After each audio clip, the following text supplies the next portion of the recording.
And welcome to a football show on the 440 Sports Network presented by Sinkers Beverages. Jared Stillman in for Braden Gall, Nick Suss here with you because it is a Thursday, which means it's a Nick Suss Thursday here on a football show. And, of course, our presenting sponsor, Sinkers Beverages. Again, Braden always tells you, go with a local company when you're looking for your high-end bourbons, you're looking for your favorite vodkas, your spirits. For me, Suss, we've talked about this. I'm a THC drink kind of guy. I think I'd be skinny if I did not partake in THC drinks, just because after the THC drinks, it leads to the cookies and everything else. But I'm a THC drink guy, and so I am a Sinkers Beverages guy as well. So, again, that's your local spirits, Sinkers Beverages. We love them. They take great care of us. Nicholas, how are you today? I'm here. I'm happy. I was just telling you beforehand, the rest of my house is packed. So for those of you watching instead of listening, sorry for the blank void behind me. But we're here. We're going to talk about football, and it's June 4th, and the fact that we have actual interesting things to talk about is upset of the century. So here we are. I want to get to the Blockbuster trades that happened this week. I want to get to the reaction to the Blockbuster trades. I want to get to what you've seen out of Cardinal Tate, OTAs, what you are hoping to see, what we've seen out of the Saleh administration with the Titans. And I want to get to what happened yesterday on Capitol Hill as Nick Saban and others went there and trying to essentially socialize, in my opinion, college football. But that's a different discussion, which we will get to. Let's start. By the way, Belvis says smash that like button. I agree. Subscribe right here for 40 Sports. And I do think, by the way, great response, Nick, to the Stillman and Kaharski programs that go on the football show. I do know this. I know that a Stillman Kaharski sponsorship opportunity is available through 440 Sports. I don't know who's going to pick that up, but just throwing that out there. Okay, Nicholas, let's start with the Blockbuster trades. Myles Garrett to the Rams. Aaron Donald is contemplating coming out of retirement. I think he's going to. Should we just mail the Lombardi Trophy to SoFi Stadium for the 2026 football season? It looks that way. Obviously, the football has to be played, and Matthew Stafford has to defeat time one more year, and that is much easier said than done. I have no idea when the wheels are going to fall off for anybody. We remember that year. I think it was Matt Ryan, the year with the Colts, where it just went from really good NFL quarterback to had nothing left. We saw it happen with Phillip Rivers. Sometimes there is just a wheels fall off year. I think the Sean McVay offense is a little bit too insulated for that to happen. And having Puka Nacua and Devontae Adams, there's a lot that's going to protect that. But just fundamentally, Myles Garrett's the best player in football. We don't have to sugarcoat it. We don't have to under hyperbolize. He's the best player in football. And the team that was already the Super Bowl favorite just went and got the best player in football. I don't care what they had to give up for him. I don't care what the future mortgage was. If you win one Super Bowl, you're good for 5-6 years. And the Rams have learned that. They've been good for 5-6 years. There hasn't been any panic. There hasn't been any rush. Now they got to win again. And if they win this one Super Bowl, everybody's good for as long as it takes for the panic to set back in. So impossible to quibble with this. So I look at this and I say to myself, if they get Aaron Donald, which I think they're going to, then they are going to be the 2007 Patriots. That is the best team I have ever seen.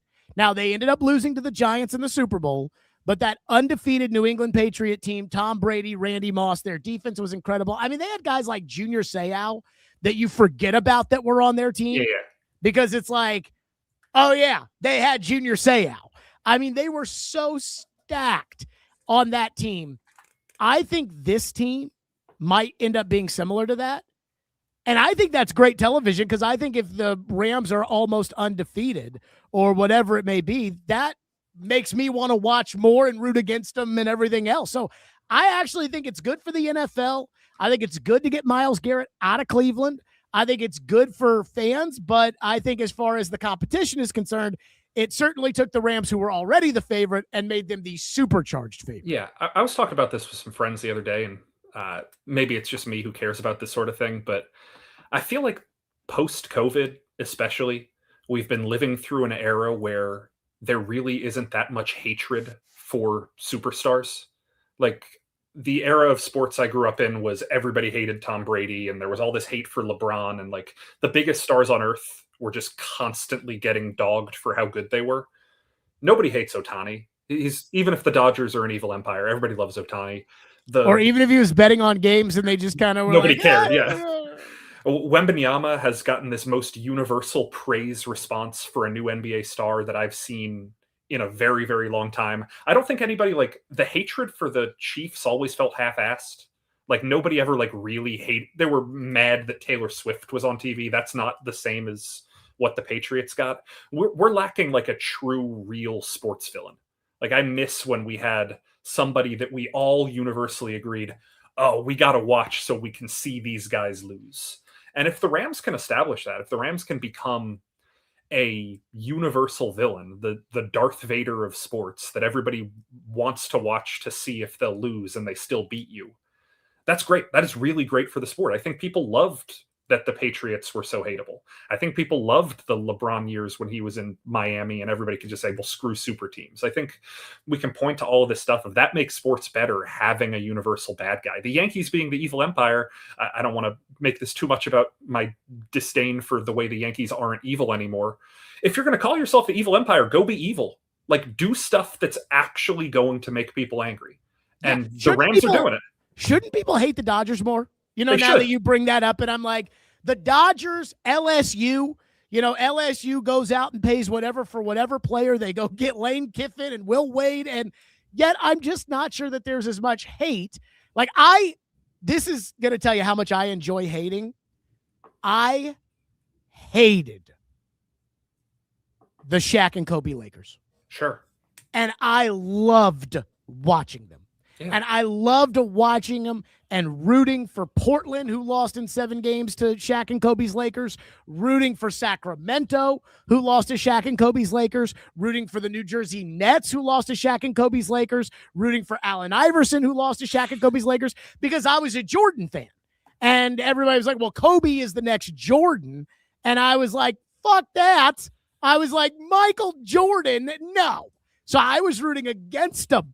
And I enjoyed it. I grew up a Vanderbilt fan, and Vanderbilt was terrible. So we'd watch Tennessee every week, and we'd be rooting against Tennessee. So I'm with you. I enjoy the fact that, hey, we can say the Rams are the Dodgers of football, and it's okay to hate them. The second thing, though, is the trade compensation. So the Rams give up Jared Verse, next year's 1, a 2 years out, and a 3 years out. Do you have a problem with that trade compensation? Because when that came out, I didn't have a problem with the compensation, but oh my God, Twitter and Kaharski, and it was like, that's not enough for Cleveland. What do you think? I think it's enough. I still think the Rams won the trade because they got the best player in football, but it's a difference between a rebuild window and a championship window. The Browns are not trying to get better right now. The Browns are trying to be on a window 2 or 3 years from now where they'll peak with the roster at the same time. And if you get 3 top 100 picks and a player who projects to, if he hits his prime the way people think Jared Verse could, he's going to be 7th best edge rusher in football, 8th best edge rusher in football. I think last year he was 6th in pressures. He's a good player. He's a very good player. I think if you view that as, look, the Rams' 2nd round pick is likely going to be in the 60s. The Rams' 3rd round pick is likely going to be in the 90s. These are not going to be premium picks. But if you do what you already have, that's enough. Go back and look at the trades that the Bills made when Brandon Beane first got there. They traded off a lot of valuable assets for like 3rd round picks, 4th round picks. They weren't trading, oh, we're going to only accept an offer if we're getting a premium potential top 20 pick.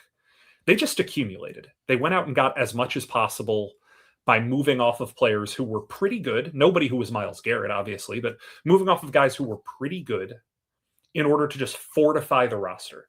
And it took time, but if you look at that rebuild, and I think the 49ers rebuild is probably somewhat similar. If you look at what happens when you trade pieces just to accumulate picks, rather than trade pieces to only get the best possible asset you can, it's worked. Now, it hasn't worked for the Browns and it hasn't worked for the Jets. And there's a reason those two are generally laughingstock franchises because they keep accumulating assets and they keep failing at accumulating assets. But the franchises for whom this has worked, this is more than any of them got when the trades kickstarted their franchise. The only exception is the Lions, who got so much for trading Stafford.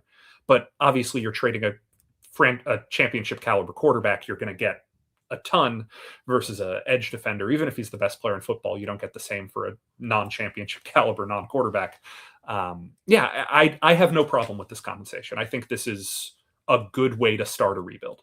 Well, I remember when the Goff-Stafford trade went down, and a lot of people were saying the same things you were saying about projecting where those Rams picks were going to be.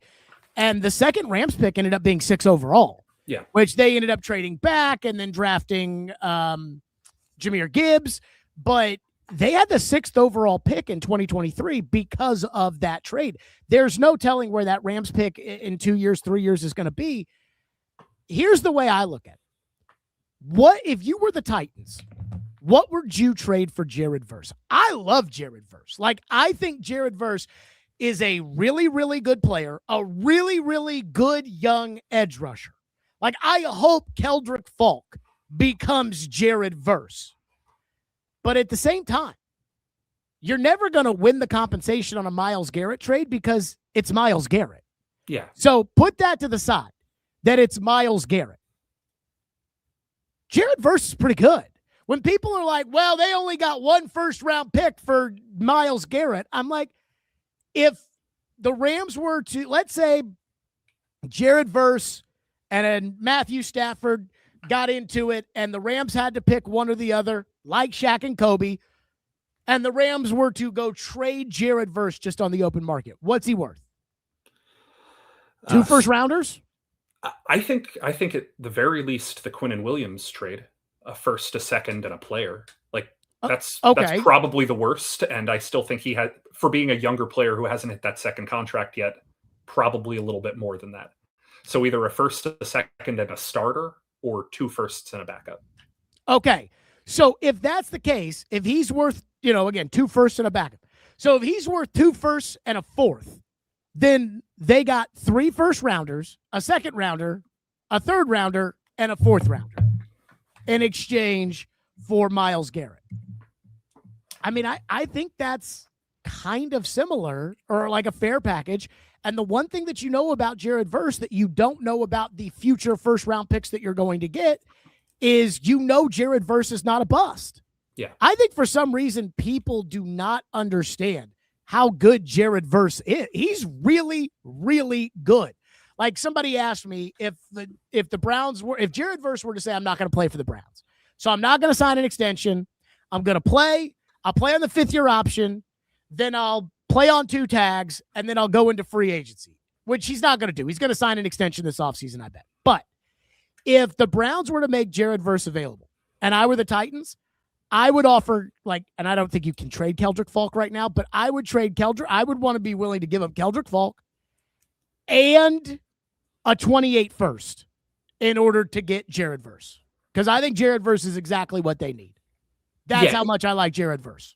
In a vacuum where the option is trade for Jared Verse or nothing else, I'd say that's a good trade. I would rather have my 28 first just in general because of the franchise trajectory and stuff. I would rather bet on development, but still, he's a player that will develop in your system. He's in his 3rd year as a pro. Like, it's not that far off from being a reasonable ask. I think he's really, really good.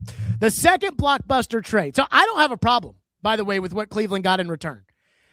The second trade, A.J. Brown to the Patriots from the Eagles, the most telegraphed trade in NFL history, finally went down.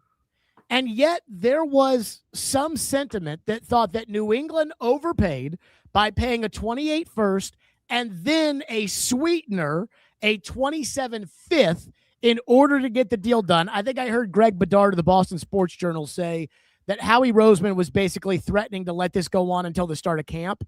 If they didn't get a sweetener or something on top of the first, they get a 5th rounder in 2027 as part of the deal. Do you have a problem with what New England paid for A.J. Brown? Do you think they overpaid, which some people are saying? What are your thoughts on that blockbuster and that trade compensation package? No, I don't care about 5th-round picks. Like, some 5th-round picks are going to be good. Some 5th-round picks aren't going to make the team. Like, if you had to give up a sweetener, who cares? It's a sweetener. If you want to quibble about the value of the actual first-round pick, of if this guy is worth a first-round pick at this point in his career, I think he is. I know there are some people who think his trajectory is on a downswing. I know that it's fair to point out that he is difficult, to say the least. I think that you can't undersell how badly AJ Brown has always wanted to play for the Patriots. And I know that that is treacly, and I know we're talking about emotion instead of predictability and all that stuff, but I knew this guy a very little bit when he was in Oxford. My first year covering Ole Miss was his last year down there, and maybe covered 6 games of him. I'm not going to pretend like I was some AJ Brown insider or anything, but one of the 3 things I learned about him was that he was doing everything he could to be noticed by the New England Patriots. And I learned how desperate he came off at his private workout with them, or his pro day, or whatever. He got the opportunity to be face to face with Belichick, and just how much being a Patriot mattered to him. And at the very least, for 1 or 2 years, that's got to mean you're getting good AJ. And we all think Drake May is a good quarterback. We think that Romeo Doubs is a really solid number 2 receiver. I love TreVeyon Henderson. I would have argued, that I did argue last year, that I thought TreVeyon Henderson was going to end up having a better pro career than Ashton Genty, even if Genty was a better prospect. I really like what they are building offensively with the skill positions. The O-line's got to take a step forward. We all saw what happened in the Super Bowl, all that stuff. But this is a team that's being built in a way that I really like. I really like the moves they're making. And look, it goes back to that Super Bowl window thing. If you can win 1 Super Bowl, if the Mike Vrabel Patriots can win 1 Super Bowl, it's not going to be the dynasty. They're not going to be remembered the same way that the Belichick Brady years were. But that buys you 5 years of figuring out the rest. So go win that 1 Super Bowl. Go build the best team you can while Drake May is cheap, while you have all of these options in front of you. See what you can do. And I think this is a good move for them, 5th round or not, be darned. Who cares? I think Robert Kraft feels the need to win 1 more Super Bowl without Belichick as the coach and without Brady as the quarterback, because he is desperate to get into the Hall of Fame before he dies. And I think he should be in the Hall of Fame. I think he should get into the Hall of Fame before he dies. But I think that's why they're saying, hey, we'll pay more money and we'll pay that first. I mean, I've been thinking a lot about this when it comes to buying stuff. And to me, it's how important is the value to you? So if you think Drake May's your guy, that 2020, and I do, I think Drake May is Aaron Rodgers without the baggage. So if you know you've got your guy at quarterback, the assumption would be that your 28 first would be kind of a later pick, but you know you're not going to have to use that on a quarterback. So there's not going to be some desperate, oh my God, I mean, we're without this first round pick, our world is over, because you've got your quarterback. And unlike, say, the Titans, who think they have their quarterback, but they don't know in 2028 if Cam Ward is going to be their quarterback, the way that I think we can say after what Drake May did last year, they know Drake May is going to be their quarterback in 2028. I think that it's a total go for it move. I think it's fine. I think you can survive trading away 1 first round pick. I think it's fine. I think it puts some energy into the building. I think it puts energy into AJ, because AJ loves metabolizing his anger, and he's going to take out his anger on Jalen Hurts and his anger on the Eagles. He's going to do that this year with Mike Vrabel coaching him. I think that this is a great move for the Patriots. And here's my thing on the 5th round pick, Suss. You know, I remember when Titan fans were like, Ran Carthon fleeced Howie Roseman on Kevin Byard by getting a 5th and a 6th round pick. Day 3 of the draft. And I'm not saying I don't value day 3 picks, but I think I value day 3 picks appropriately, where I view them as lottery tickets. I mean, I look at, you're going to build a team, you're going to be successful, it's going to be day 1 and 2 picks, and then you're going to hit on 1 or 2 of those day 3 picks, or you're going to get a guy like Jayon Brown as a day 3 pick. Day 3 of the draft is so important that Mike Vrabel skipped it. So, I mean, who gives a rat's ass about the 5th round pick? And the lottery ticket, the odds just got even longer because the 5th, 6th, 7th round players are going to get worse and worse as kids stay in college longer. The idea of draft eligible juniors is essentially going to be refined to the 1st and 2nd round. It's going to be a bunch of seniors who probably would have been UDFAs a couple of years ago. When Carthon made that trade for Kevin Byard, even then 5th round picks were better than they will be next year. Like, it's been 4 years, 3 years. And the value of a 5th round pick has dropped dramatically since then. These are guys who are probably draftable grades, but it's time to start thinking of 5th round picks the way we used to think of 7th round picks. And it's time to start thinking of 6s and 7s as UDFAs. You know what I told somebody with the Titans the other day? We were just chatting. This wasn't like an inside scoop or anything. But we were talking about Carmona and Coogan, the 2 offensive linemen that the Titans took on day 3. And I said, I'm not sure I would draft a lineman on day 3 in the NFL draft unless they were so far up on my board that it's like I have a 3rd round grade on this guy and we're in round 6, so I have to take him. Only because the way the game is today, you can't develop offensive linemen anymore. The only way offensive linemen develop is by playing in actual NFL games. And so you can take a skill position player and you can sit them on the bench and you can develop them, running backs, things, corners, things like that. You really can't take a guard. And I'll use Jackson Slater as the example here. How many reps did Jackson Slater get last year for the Titans? Like actual game reps at guard? 18? Yeah, very small. Okay.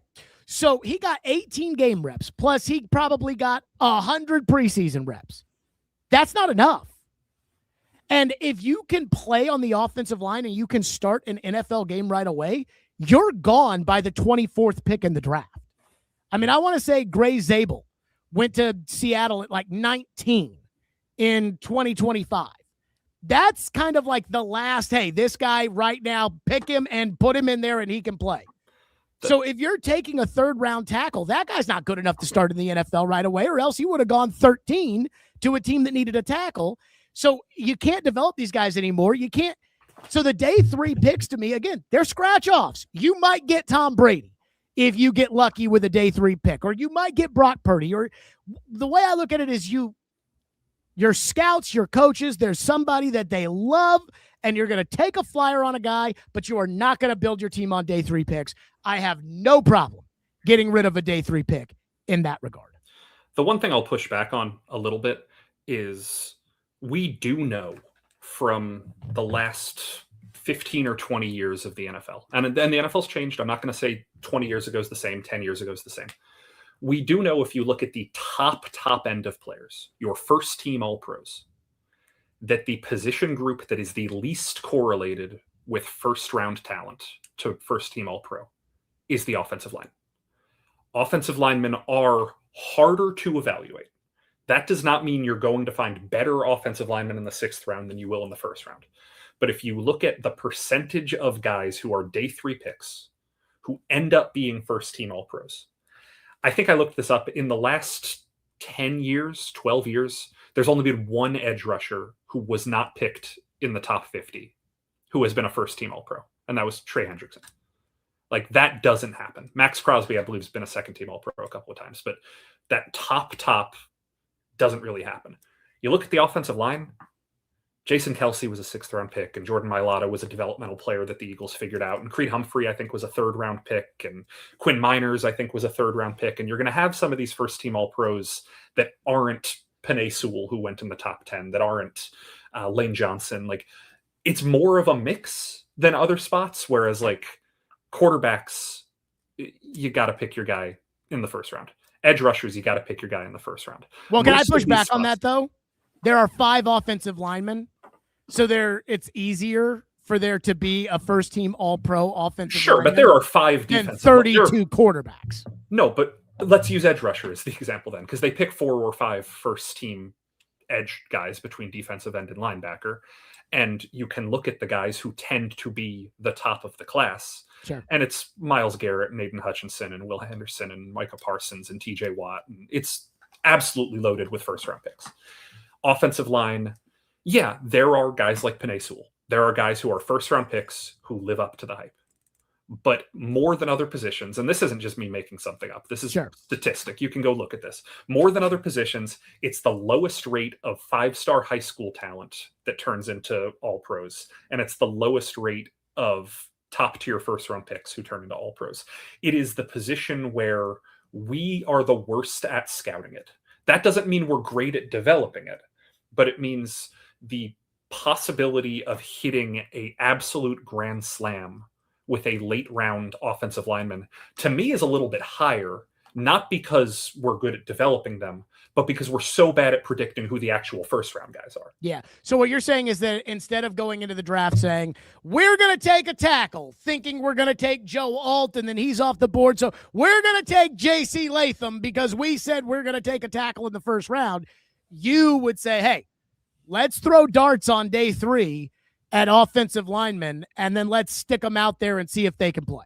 I would say if you need a tackle as desperately as the Titans did that year, pick 3 of them. Like, yes, pick J.C. Latham in the first round, and then also pick 2 more on day 3. It's darts. It's not about one or the other. It's draft as many as you can. I don't think that, what's his face?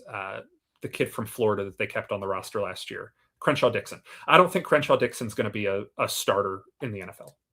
But you keep a guy like that around just simply because you got to try. You got to find these guys. You got to figure it out because we don't know how to evaluate them until they've played against Danielle Hunter, until they've played against NFL caliber edge rushers who are going to beat you. I do remember the Dennis Kelly DGB trade and how everybody freaked out when they traded away Dorial Green Beckham, who never did shit in the NFL, for Dennis Kelly. And Dennis Kelly ended up becoming like the perfect swing tackle for this organization for like a 5-year period. But again, I don't totally poo-poo day 3 picks, but I'm with you. I think it's more like UDFAs. I just look at it as if there's a guy you really like that you want to sign as a UDFA and you're sitting there in the 6th or the 7th, just take him.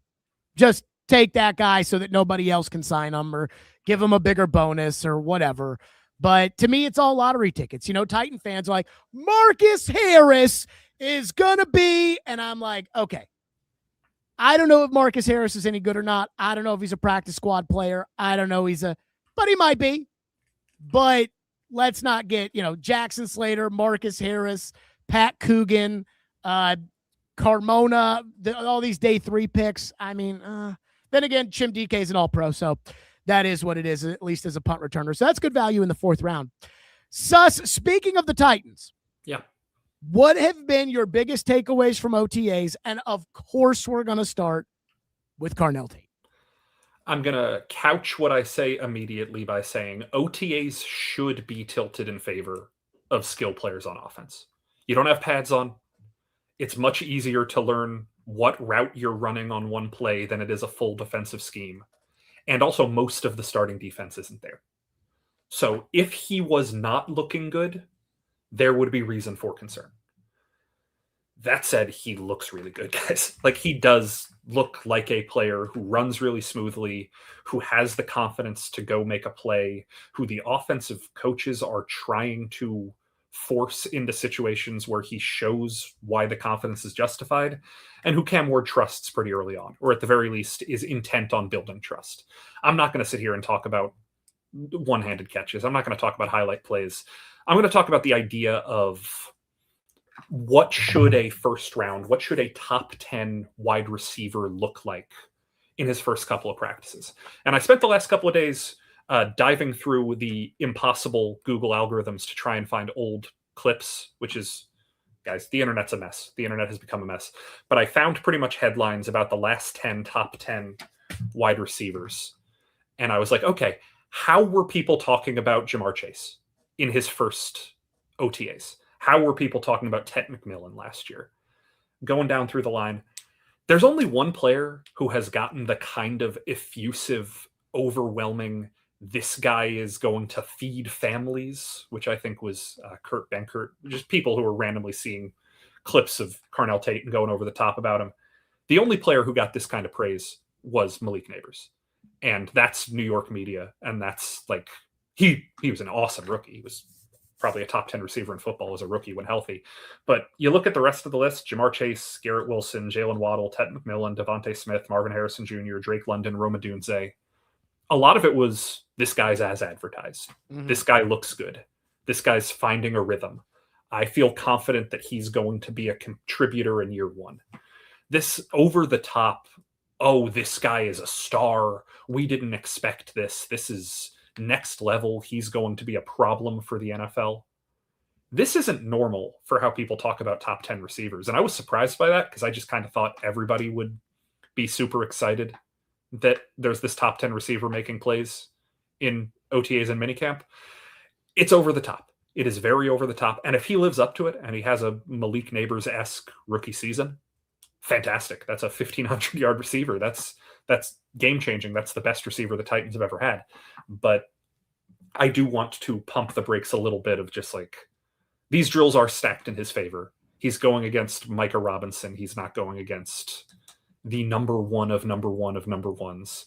Micah Robinson's a pro. The fact that Carnell Tate is good enough in his first month as a pro to go up and steal passes off of pro corners, box checked. But that doesn't make me want to like jump in the car and scream to the rooftops that he is the next Jamar Chase or Justin Jefferson quite yet. I do want to like weigh against the praise a little bit. I think he's pretty good.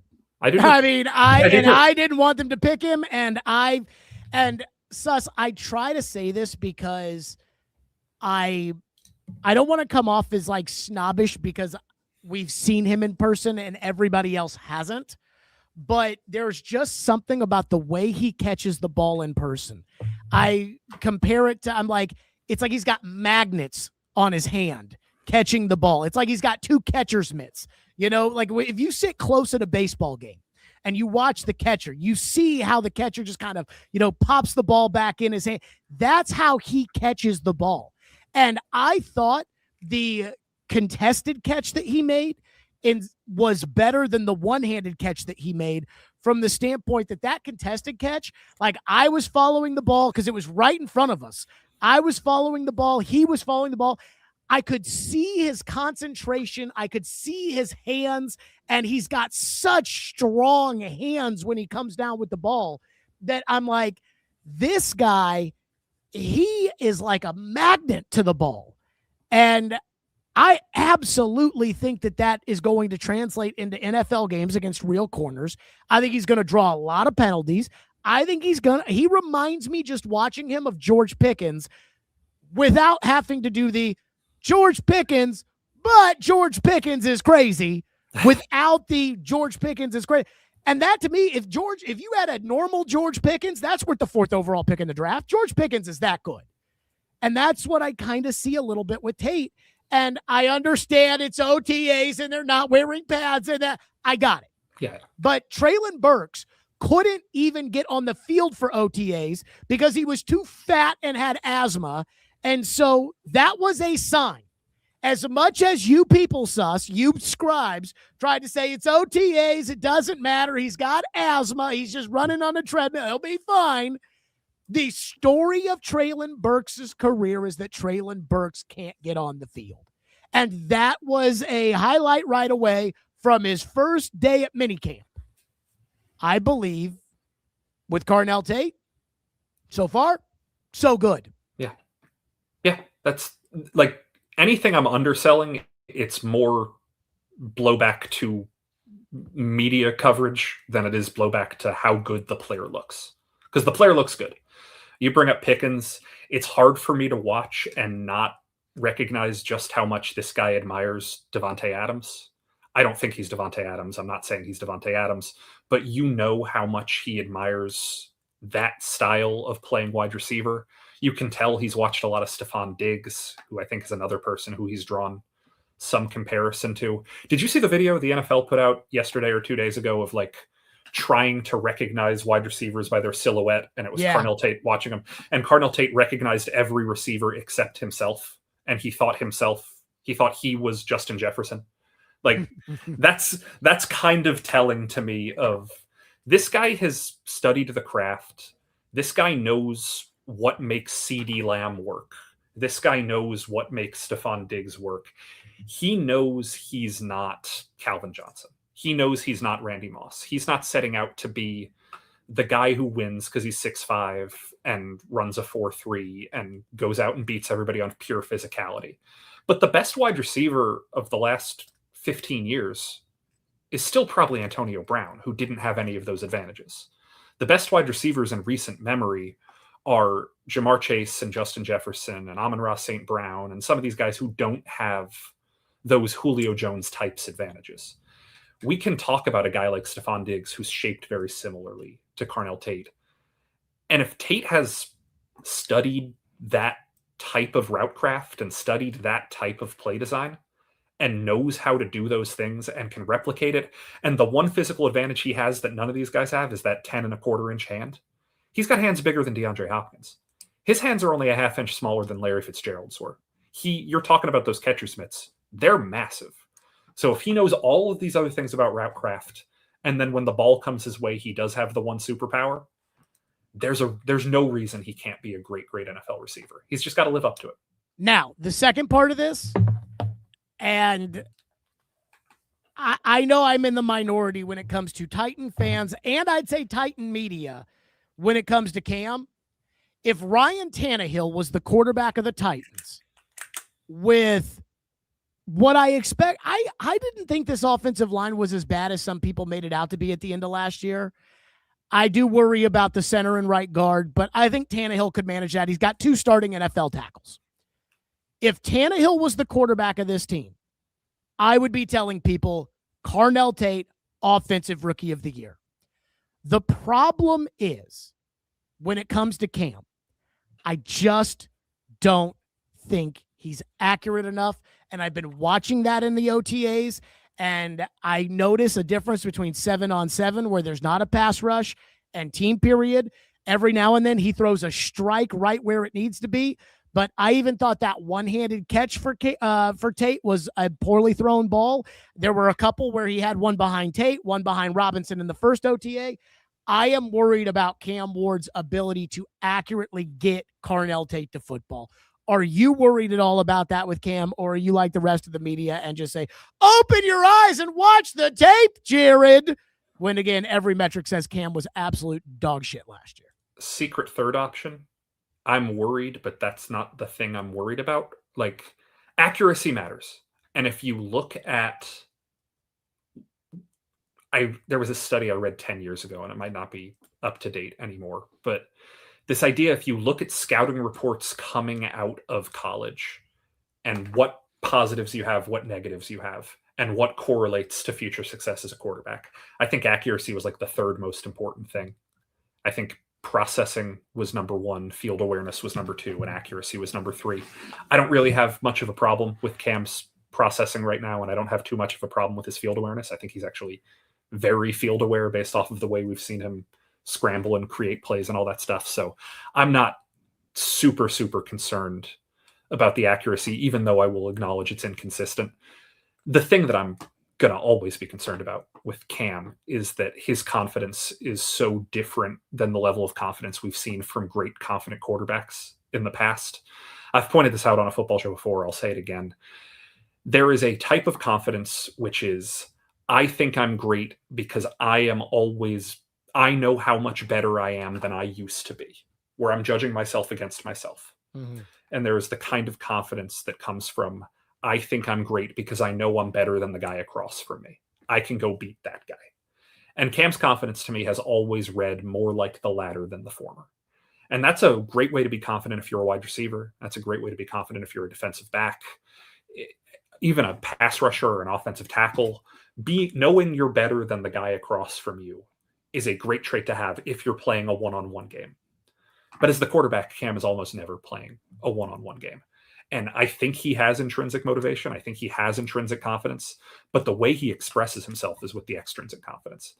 And so whether or not he gets more consistent accuracy, whether or not his processing continues to improve, I like what he's saying this offseason about the plays being faster instead of the game slowing down and the ability to get the ball out and trust that the play is going to work. I think that's going to be really beneficial for him. The part that's always going to concern me, and the reason why I haven't hung the banner of saying I'm a Cam Ward truther. I think he's a superstar. I've watched the tape, all that stuff. Cam boys. Because the stuff on tape to me is irrespective of the concern. The tape is great. When Cam is playing well, I see what everybody who's talking about the tape says. The tape is not great. I think for every great thing Cam does, the highlight tapes are great. Yeah. But then, like the Chiefs game, he had a throw where he ran to the sideline and he made a Mahomes throw, and it was a great throw. And Twitter, oh my God. He also had a play where he ran backwards and threw the ball into Kevin Zeitler's head. Yeah. When I say the tape is great, I mean the output, like the things he can do is great. Not necessarily the things being done are great. He had a bad year last year. He was the 31st best quarterback in the NFL last year. I have no problem saying that. It's not a straw man to sit here and say, oh, he was not good. Tell Easton that. Statistically, productively, he was not that good. But when you look at what he can do, and when you look at what he was up against, and when you look at the way he improved, and when you look at the pure talent, none of that scares me. What scares me more is how is his makeup going to translate as a pro? And maybe the answer is great, but it didn't translate great last year. And I need it to be great before I can say it's going to be great. I have the exact opposite concern with Cam. I do not care about the intangibles. I think Cam has the intangibles. I think he works hard. I think he cares about his teammates. I think he has the respect of his teammates. I don't worry about the intangibles that are very important at the quarterback position. I worry about the tangibles. I don't think he's accurate. I don't think he's very tall. I don't think he's very athletic. And I mean athletic from the standpoint of Lamar Jackson, Cam Newton, guys that have been able to use that athletic trait to kind of overshadow their inaccuracies. I don't think he has any of that. And I think at the end of the day, when you're going out there against a Myles Garrett, or you have to have high-end traits in order to be that elite superstar franchise quarterback. You can be Sam Darnold, who I love. You can be Sam Darnold without the elite traits, although Darnold does have elite size, and you can do that. But I don't think you can be Josh Allen without elite traits or accuracy and I know Allen developed the accuracy, but that is more the exception, in my opinion, than the rule. He's the ultimate exception. Anyone who says, well, Josh Allen did it has already lost the argument, because only one person in the history of the NFL has ever developed the way that guy has. It's a impossible comparison. And I think Trevor Lawrence, for instance, has the tangibles. I don't know why it hasn't metabolized into an elite quarterback. Maybe it's because Jacksonville screwed him up. I don't know. I feel like Trevor Lawrence has the tangibles. Cam has the intangibles. I think a quarterback has to have both the tangibles and the intangibles in order to be an elite franchise superstar quarterback. Yeah. I'm curious what the value system is for you to say that he doesn't have the tangibles instead of saying he doesn't have the tangible. Because when you talk about size and when you talk about athleticism, we have seen so many different types of athletic traits and so many different shaped quarterbacks succeed that I kind of don't necessarily see those as required qualities. The three that I mentioned, your awareness, your processing ability, and your accuracy, are probably the only three non-negotiable tangibles. You don't need to be 6'6" to be a great quarterback in the NFL. You don't need to have great athleticism to be a great quarterback in the NFL. I think the only three true non-negotiables are, can you read the field? Can you accurately see can you not be fooled by the field? And can you get the ball precisely where it needs to go? He's inconsistent with his accuracy, but I have seen him be accurate, which leads me to believe he can develop a little bit more. He's never going to be Dan Marino. He's never going to be a pinpoint guy, but leads me to believe that he can have the accuracy develop to a point where it's not a minus, where it can be a neutral or a plus trait. And the other two I feel pretty good about. So I'm uncomfortable saying he doesn't have the tangibles, because the other stuff feels ancillary to me. So here's where I would push back on that. I agree with you that you don't have to have great size in order to be an elite quarterback, because Drew Brees did not have great size and was an elite quarterback. Drew Brees had elite accuracy. He did. So what is the elite trait that Cam has that offsets the fact that he's not bigger, that he's not, again, a Cam Newton-like athlete, that he's not, a Peyton Manning type accurate quarterback? Like, what trait does Cam have that overcomes that? Lamar Jackson has unbelievable athleticism. It's like Barry Sanders at quarterback. Mm-hmm. What does Cam have that offsets the fact that he's not, at this point, an elite decision maker, an elite passer, or that he has unbelievable size or athleticism? I would say feel is the closest answer I can give. I do think he has an elite feel for the play as it is happening. It's really hard to quantify, and I hate talking about things that are really hard to quantify.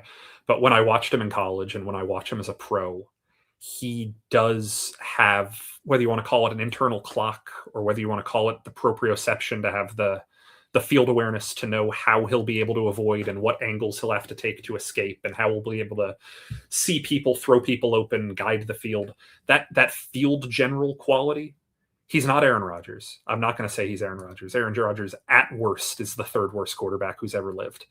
But he does feel like he is of that generation of Mahomes and Caleb Williams who are raised on Aaron Rodgers style football.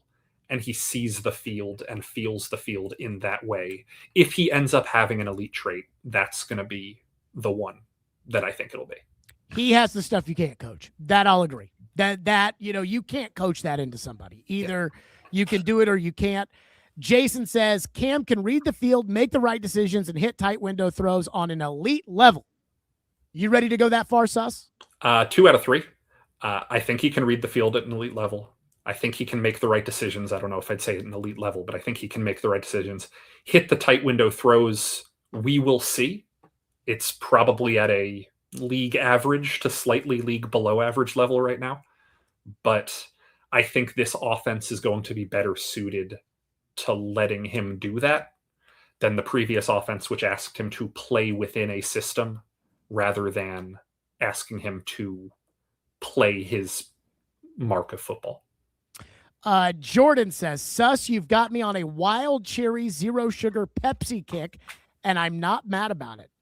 Yeah, wild cherry Pepsi is the best tasting substance on earth, and zero sugar wild cherry Pepsi, not that far off. It's actually really, really good. So I am a Pepsi over Coke guy.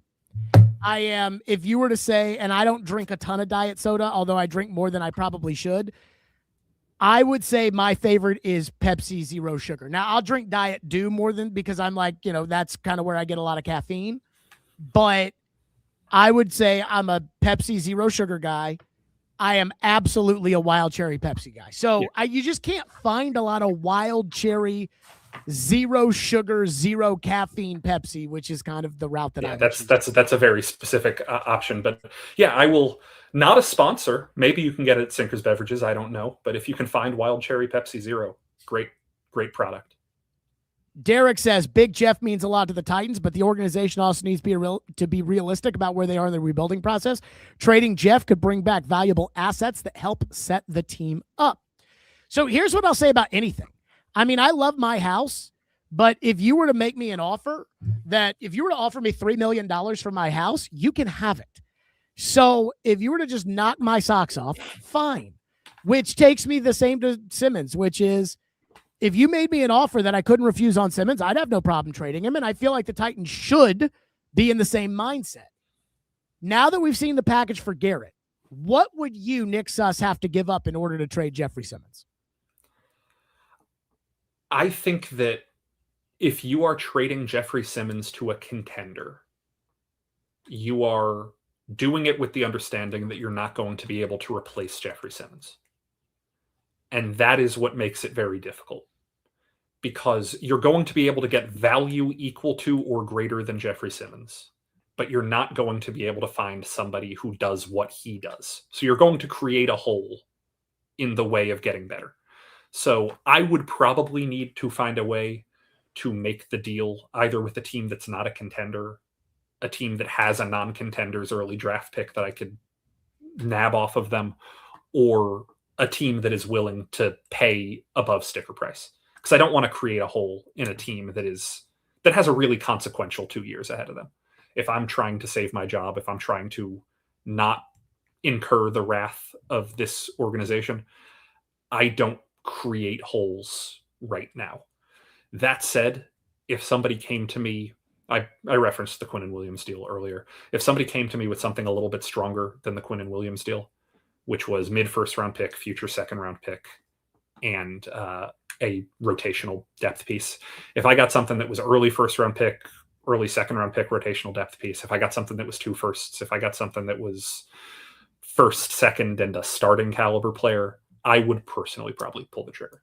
I would too. And I would for a couple of reasons. Number one, I think that your window to compete while Simmons is still an elite player probably doesn't overlap. You also have so many holes on your team as is that, yes, you would be creating a hole, but if you had 2 first round picks, you could, fill those holes pretty quickly. If you don't pay Simmons, that gives you the ability to pay somebody else. Yeah. So, for instance, Jalen Carter is coming up in Philadelphia. Are they going to pay him? Could you trade Simmons and then figure out a package to be able to acquire Jalen Carter and then pay Jalen Carter as opposed to paying Simmons? That's where I go on that. I do want to hit you up on this. Yesterday, Nick Saban, amongst others, took to Congress to testify about the Protect College Sports Act, bipartisan, sponsored by Ted Cruz and Maria Cantwell, a Republican, and a Democrat. Nick Saban up there saying it has gotten out of hand. We need rules in college sports. We need a cap, which is what this would do. We also need to limit transferring, which is what this would do. The SEC and the Big Ten have come out against this because, of course, they have. But I want your opinion on my take. I believe that if you want a government instituted cap in college football, you are a socialist. Or you are willing to overlook socialism at this scale to somebody else for your desire to watch college football the way you've always watched college football. That's my feeling on it. Your thoughts? I'm going to start you with a quote here, Jared. Maybe you've heard this quote before, maybe you haven't. This was Art Modell, former owner of the Cleveland Browns. He once quipped, "The NFL is a bunch of fat cat Republicans who vote socialist on football." That's never changed. That's always been the case. When you have a small group of people with business interests in preserving their own power, you're going to contradict yourself. You're going to be a hypocrite about what you believe for the sake of preserving your own power. The last 25 years of global history and global politics has taught us that media consolidation and corporate consolidation truly only benefits the people who are already in power, and power is not given away once it is taken. It is not surprising to me that the SEC and the Big Ten are viewing this as an opportunity for corporate consolidation. It is not surprising me that organizations and institutions who are so gung-ho on raising their own profit margins are also gung-ho on voting socialist to preserve the power they already have. Is this good for college football? Is this bad for college football? Honestly, it's hard to say because I think the snowball has already happened too much. I think what's bad for college football has already happened. I think what's bad for college athletics has already happened. Players should be paid for their labor. Full stop. Players should be paid what they're worth. Putting a cap on that does create fairness, but I don't think that it creates the fairness that we would associate with equitability in general daily life. I think it creates a fairness for the people who are already in power more than it creates a fairness for the people who do not currently have power. That is what is being fought for. is fairness for the people who are already thriving rather than fairness for the people who don't currently have a chance to thrive. That is not fairness. That is preservation. Pro sports leagues are a history of this. Antitrust exemptions in pro sports leagues are a history of this. We don't need to get into the long, tired legal history of how sports leagues have protected themselves and how they've legalized monopolies and how all of these things have happened. But that is what's happened. And we all know that. And we all know what they're fighting for. So is it good? Is it bad? Look at what's happened to the music industry. Look at what's happened to the streaming and television industry. Look at what's happened to the tech industry. Look at what's happened when we have allowed 2 or 3 or 5 giant corporations to give us as much convenience as possible, but to actually eliminate choice from our lives.